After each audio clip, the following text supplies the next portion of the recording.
The readings of Easter week very much speak for themselves. They don't need much added to it. They tell us exactly what we need to hear after the resurrection. For we hear that on that day of Pentecost, Peter quotes David, "You will show me the path to life." We hear in the psalm again. I think in the third versicle of that psalm, it said, again, "You will show me the path to life." And in the gospel today, Mary Magdalene and the other Mary, whatever her role in this is, but the two of them, they had gone to the tomb and they went running to find the disciples. And the two words that struck me in their experience of the risen Lord is that they were both fearful and overjoyed. And I think that sums up my experience of these last few weeks, and probably my experience of the next few weeks. I am trusting that God will continue to show me the path to life, that we will all follow the right path to new life and to human life, that we are still overjoyed with the experience of our Easter time, an Easter like no other in our experience.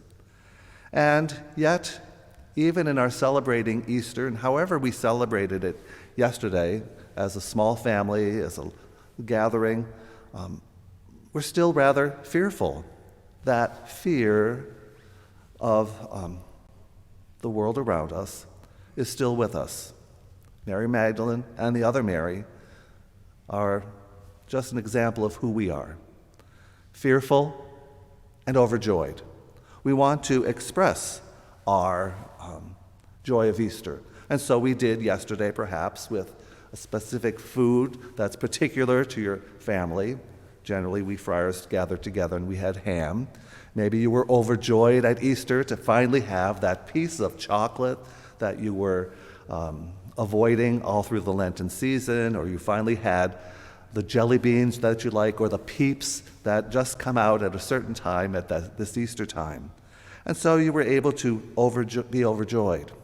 And I know for myself, my being overjoyed stems from the fact that in this particular Easter, when I am living in a particular cloister, quarantine, so to speak, shut in, I've received more emails, WhatsApp calls, cards, messages, from many people, because I think we've all been so bored at our homes, we said, well, let's reach out to people. Well, thank you for your boredom in reaching out to me, because I think I've done the same thing over the last few weeks of the Lenten season. I've written to more people, I've emailed more people, I've been more responsive to emails, because I've been overjoyed that people have reached out to me. Yet, we walk forward in this Easter season, overjoyed, yet still fearful. But we trust that the Lord will guide us to that path of life. And as you go shopping in whatever store you go into, there's many paths now marked out for us, arrows even, that tell us which way we should go through the aisle to keep safe. Keep us safe, O Lord, for you are our hope. We come this first day of the Easter journey, overjoyed yet fearful.